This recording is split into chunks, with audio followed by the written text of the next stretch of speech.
For the first time in 2 years, it is game week here for UConn Football, and to help preview the Huskies' inaugural season as an independent, including the Saturday season opener at Fresno, want to welcome in Shawn McFarland, beat writer for the Hartford Courant. Shawn, thank you for joining. Thanks for having me, man.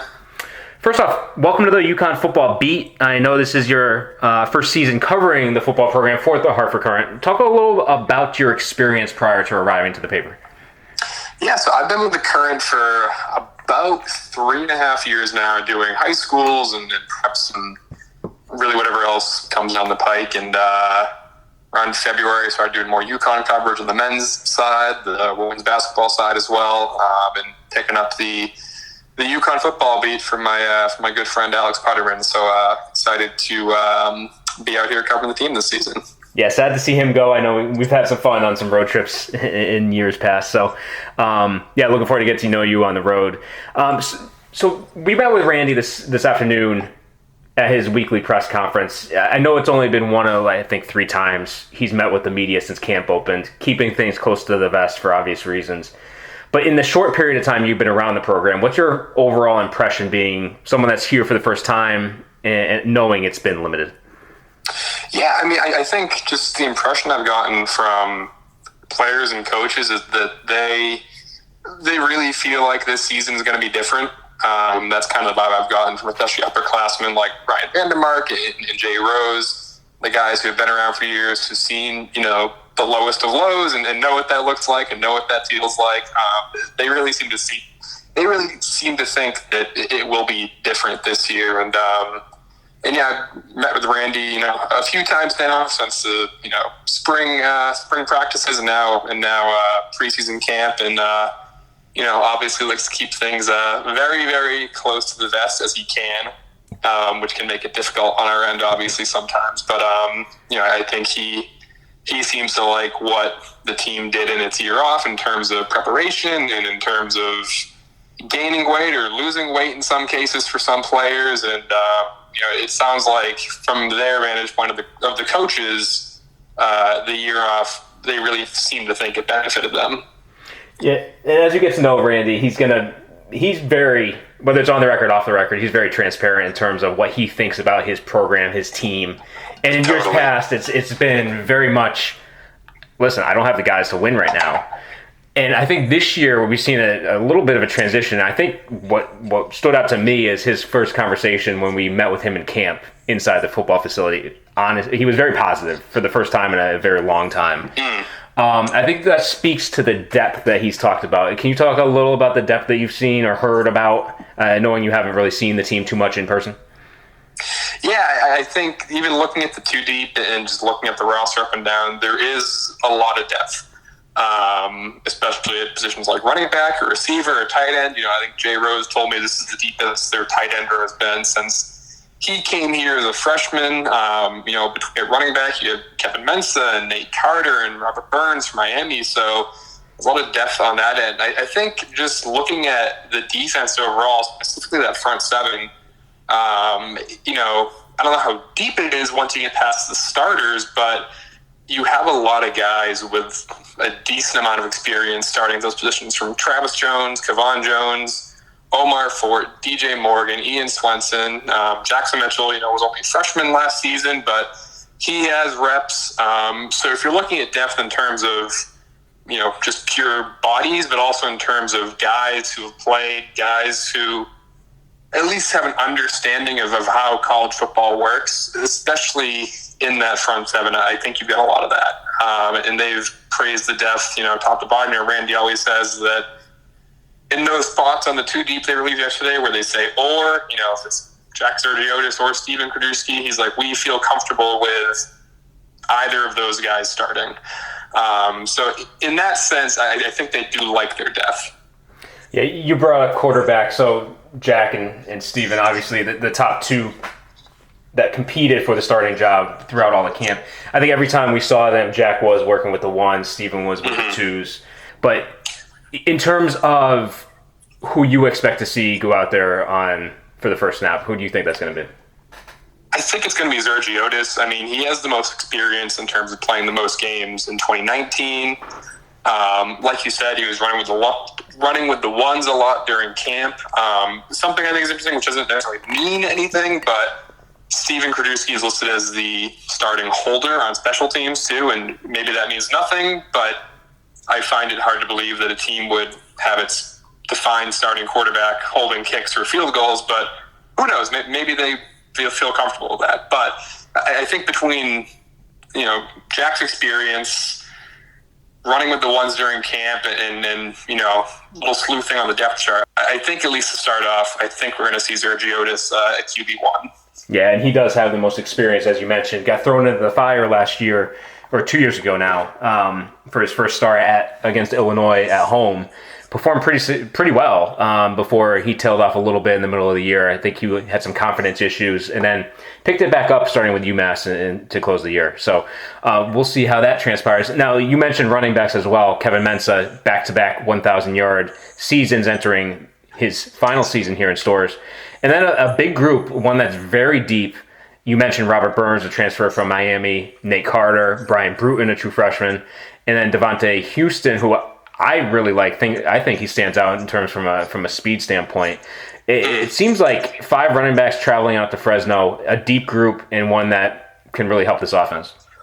Yeah, and I think they'll need that, especially if they might not be totally sold on who the quarterback is, and maybe there's more going on behind closed doors. But in talking with coaches and certain players at media day in July, they kind of said, we might not know what the offense totally looks like until later in the preseason camp, which is fine. You want to make sure you have the right guy. I totally get that. But when it comes to game day, I think it's going to help to have a deep stable of running backs to kind of rotate through, keep guys fresh, especially in that heat. It's going to be over 100 degrees. You want to have rested guys to rotate through. Mensah's going to be the lead back, obviously, but I think, having that depth is going to help, one, between the heat, and two, if the offense isn't where they want it to be as a whole, or if it's not where it's, supposed to be. Randy said a few times, we're not going to be a finished product come Saturday. So having backs to run through, change of pace guys, or Robert Burns, he's a bigger back. Nate Carter has, drawn some high praise from Randy. And then Kevin Mensah, we know what he does. Just having those guys back there to run by that line, that's going to be huge come Saturday. Yeah, that offensive line, a lot of experience there, a lot of talent as well. Although rotating in a new center, so we'll see how that line works together and helps spark that running game. The wide receiver, really the only major injury that's plagued this team throughout camp has been Matt Drayton. Obviously a high-profile name for those around the program. He was going to be one of the top receivers, played as a true freshman, caught a couple touchdowns. He's going to be sorely missed. How they backfill him, I think it's a deep receiver group, but that top line seemed to be a cut above others. I'm interested to see how they fill that in. But Cam Ross, clearly the top horse in that group. Yeah, he really excelled as a freshman. You saw what he could do when he got the ball in his hands, just in the open field. He can make guys miss. He can make plays on his own. So having Cam back, someone that the offense and whoever the quarterback is knows they can rely upon, that's going to be huge. And they've definitely praised the depth of the receiver group.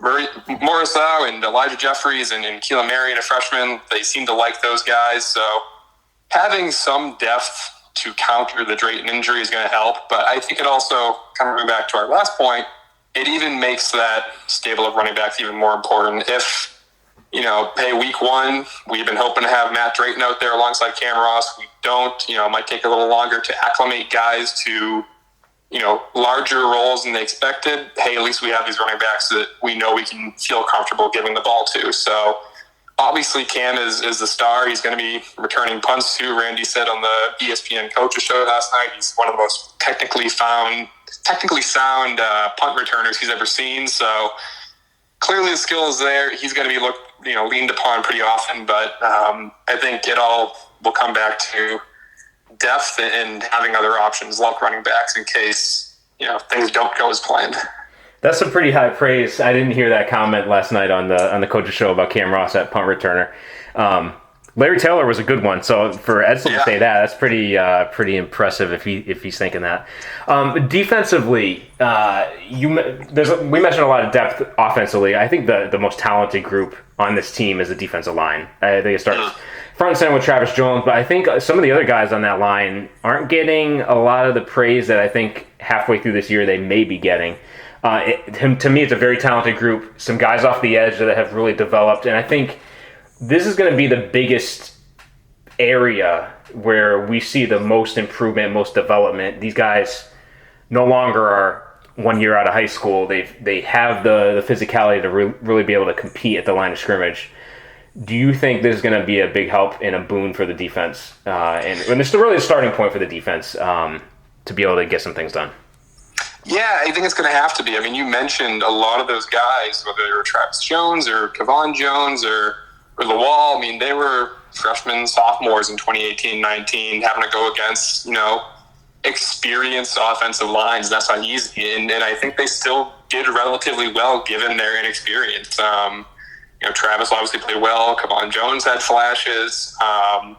So another year for them, another year of fine-tuning their bodies. It's going to be necessary, especially if we look at the two deep, 3 out of the 4 members of the secondary have not been defined as starters yet. Randy says, I know who's going to start. I feel comfortable with it.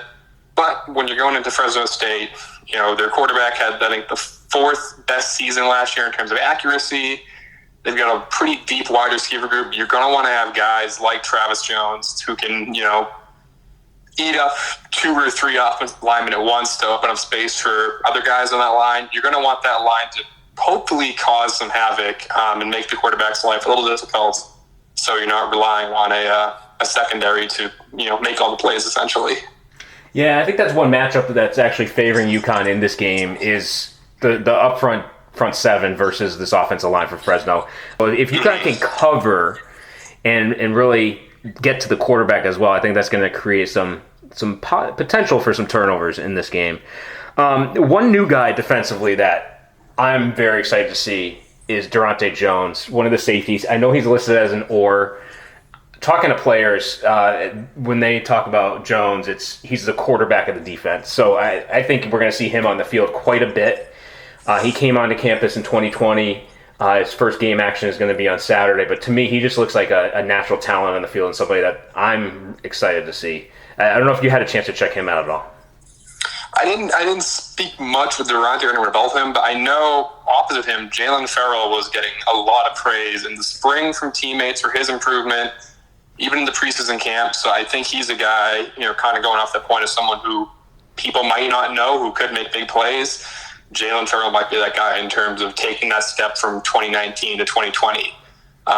Jeremy Lucian is the only penciled-in starter right now. He has experience. Diamond Harrell's experience. But between guys like Durante Jones, Miles Bell, Jalen Farrell, some of these younger guys who, aren't household names necessarily, it sounds like both teammates and coaching staff really seem to like the progress they've made. So I think there are a lot of question marks in secondary looking at too deep and just looking at the, previous years. But there seem to be a lot of guys that the coaching staff and their teammates like in the development they've made. So I agree on Jones. I know, he's to be a true freshman in the position he is where he could be a starter. I think that says a lot on its own.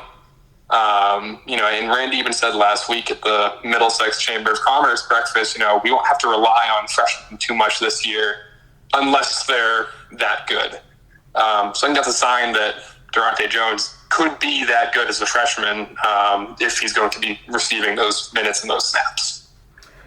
And then just overall outlook for the year, I guess, expectations for the season. I know the over-under on win totals was at 2.5. To me, I would say being competitive is the biggest thing that fans are looking for, certainly. No more 45-3 blowouts where heading in is not even going to, it's not even going to be competitive. I think this program is up to the point where it's competitive. Now it's, can you play for 60 minutes and learn how to actually win? Yeah, I totally agree. I mean, the fans that I've seen on Twitter who've tweeted at me after I posted stories or the depth chart, they all say, like, great, happy to have football back. they just want to watch a competitive football team. The wins, I don't know what that's going to look like. They have an interesting stretch kind of in the middle of the season where they face Army, Wyoming, Vanderbilt, UMass, Yale, and Middle Tennessee all in a row. If you want to see wins, that's the stretch that you have to be clicking on, because those are the, I'll call them beatable teams in the schedule, because then you're going to end up with Clemson, UCF, and Houston at the end, and that's a really tough stretch for UConn to end the schedule. But they do have a slate there of 5 or 6 games where, do they win all those games? I don't think so. But those are games where you can certainly, if everything goes well and you're healthy and you develop the way they're expected to develop, they can be competitive in those games. So in that sense, I think I totally agree with you that I think people just want to see competitive football and not, these 35-point blowouts where, 2 minutes in the game, people know it's already over. Yeah, and we'll find out this Saturday at Fresno.